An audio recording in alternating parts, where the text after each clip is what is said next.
Всем привет, друзья! Это вы удачно зашли. Сегодня я приготовила суп с рисом на домашнем бульоне. В одном из предыдущих видео я уже делилась видеорецептом домашних кубиков бульонов, приготовленных из мозговых костей. Сегодняшний рисовый суп я как раз таки приготовила на таком домашнем бульоне. Бюджетный, но в то же время достаточно полезный суп с рисом на домашнем кубике бульоне получается в меру наваристым и безумно вкусным. Кому интересно, оставайтесь со мной и давайте пройдемся пошагово рецептам безумно вкусного рисового супа на домашнем кубике бульоне вместе. Итак, сначала подготовлю все ингредиенты. Начну с лука. 1 средний лук мелко нарезаю, солю и чуть-чуть мну его.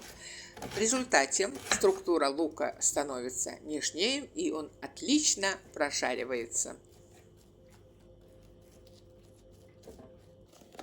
Теперь достаю кубики бульона с морозильника, вернее, пока только мозговой жир. Замороженный говяжий жир отправляю в кастрюлю.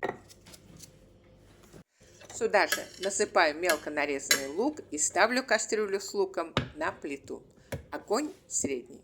А пока лук жарится до бледно-золотистого цвета, подготовлю другие ингредиенты. Морковь нарезаю кружочками, можно и соломкой. А вот красный болгарский перец как раз таки нарезаю соломкой. Болгарский перец большой, поэтому я взяла половинку. Одну большую картошку нарезаю кубиками. И чтобы она не почернела, пока кладу картофель в воду.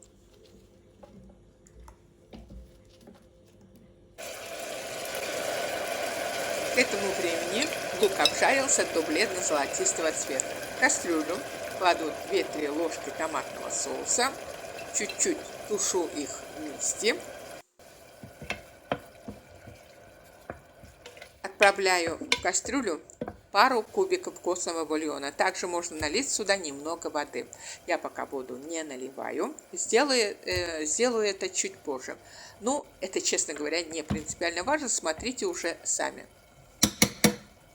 В кастрюлю отправляю рис. Он у меня круглозерный.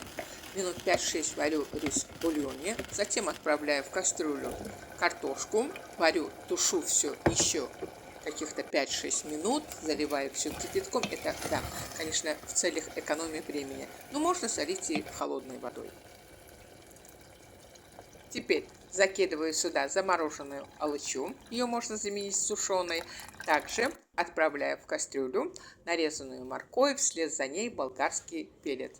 Так, солить и перчить суп я сегодня не буду, так как кубики бульона и томатный соус достаточно соленые и пикантные. Если любите, то можно положить в рисовый суп лавровый лист. Листочки у меня совсем крохотные.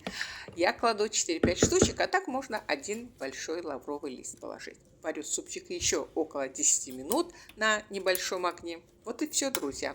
Небольшой набор самых стандартных продуктов, которые имеются в каждом доме, где маломальски любят готовить, и минимальное количество потраченного перед плитой времени. И вуаля! Вкуснейший и очень полезный рисовый суп на костном бульоне готов. Обязательно приготовьте такой суп.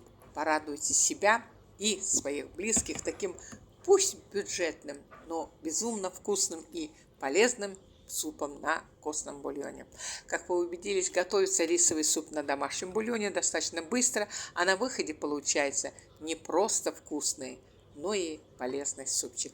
А я всем желаю приятного аппетита, хорошего дня, бодрого настроения. Благодарю всех за просмотр, за ваши лайки и отзывы. Я пока прощаюсь с вами, но буду ждать вас у себя в гостях.